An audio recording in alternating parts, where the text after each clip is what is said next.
will ask that Deborah take the resumes of all of the folks that have gone to the trade-up program. Yay! I gotta finish. Lose my place.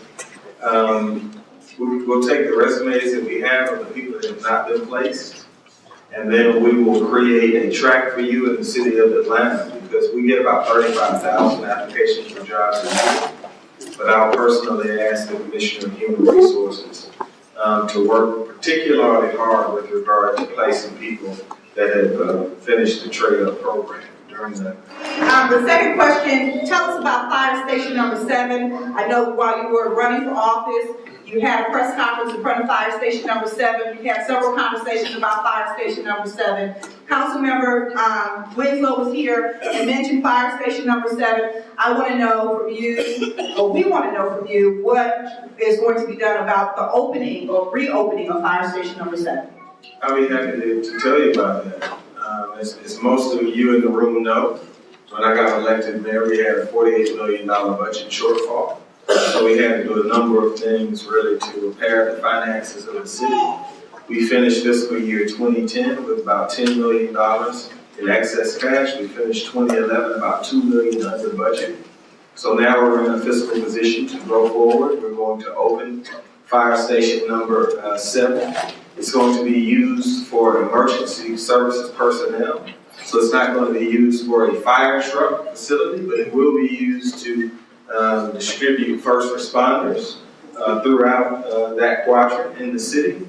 And then the other part of the building is going to be made available so that community groups and organizations have a place to meet. So I'm going to honor my commitment. We're going to reopen fire station number 7. We're going to use it for emergency response units, and we're going to share with the community so that you all have some place to meet. Thank you. And I put it in this year's budget. It is in this year's budget? Great, thank you. You know, there's a piece of legislation that's very near and dear to our heart because it was crafted right here in this room. It's the Community Benefits Jobs Policy. We know, we talked about today the Workforce Development Agency, and it's no secret that it's broken. And so part of that, all right, Ms. Queen. So part of that legislation calls for revamping of that department so that people really connect from the training that is needed for the future jobs that are coming. Where do you stand on that legislation, and when is it going to get out of the attorney's office? Well, I think we're trying to get a deal right now. It's a hard bill. Deborah, you know, because you really led the effort around Stand Up and being an advocate, that almost every agency opposed it. And so when I first got in office, we tried to bring the bill forward, and everybody opposed it with the exception of me and the city council. But you had the Atlanta Housing Authority that opposed it. You had the ADA that opposed it. So you had a lot of different agencies that opposed it. So we had to take some time to work out the opposition.